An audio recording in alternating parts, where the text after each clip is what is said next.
Leslie's always telling me I can't grow vegetables because I live in the city, I live in an apartment, and I have a small deck. But I'm here to tell her she can grow vegetables. All you need are the right supplies. Hey, Nikki. Hey, I brought everything you need to get growing. Right this way.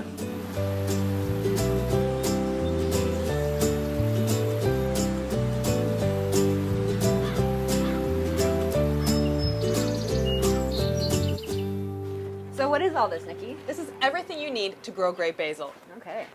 So, I see you got the supplies we already sent over. Yes, we got them.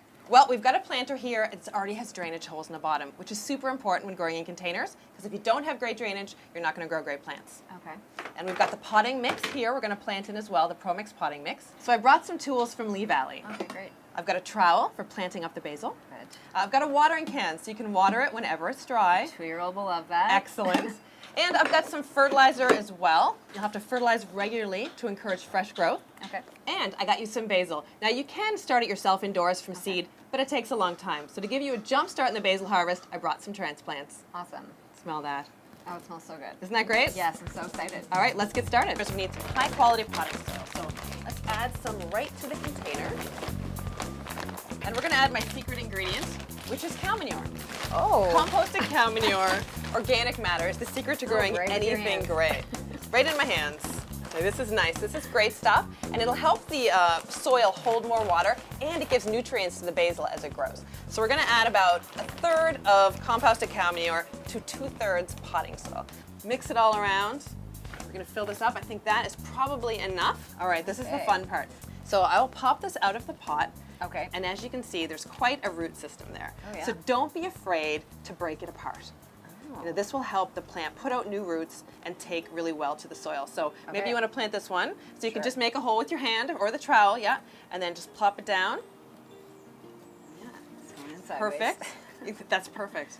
And then push the soil around it nice and tight, just like that. So just pull them apart. Yep, pull them apart. You can't hurt it. You can get dirty as you're growing, That's but you okay. certainly can't hurt the basil. Okay. So let's also plant a spicy globe basil. So we need a bigger hole for this guy. Sure. This is quite a big sized plant. So what's the difference between these two types of basil? This is the Genovese basil, which is perfect for pesto. Okay. Whereas this is spicy globe basil. You can use it for pretty much anything you'd use regular basil for. Okay. It's just nice to try different varieties sometimes. And this one has a slightly spicier flavor, which is nice. Great. That's awesome. And now you've got a container full of basil. Maybe you want to give it a little bit of a water. Yes. You want to water it when it's dry. So on a balcony, if it gets a lot of sun, and you want it to get at least 6 to 8 hours of sun, you're probably going to have to water it every day in the summer. Okay. Once a day. And then I would fertilize about every month or so, a little bit of fertilizer. So, Nikki, is there anything that you can't grow on a deck?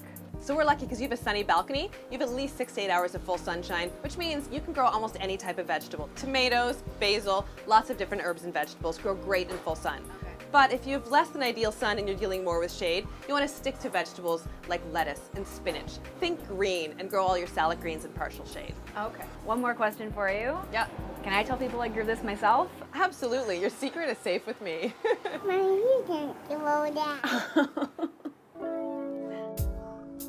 When it comes to gardening, size doesn't matter.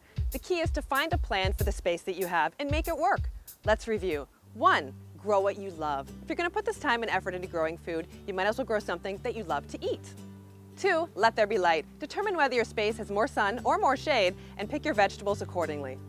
3, drainage. If you're growing in containers, pick a container that has good drainage. Wet feet is the quickest way to kill a plant. And 4, give me the dirt. When you're gardening in containers, you have to use the right soil medium. And for me, that's Pro Mix. So there you go. No matter your time, your space, your location, there's no more excuses. What are you waiting for? It's time to get growing.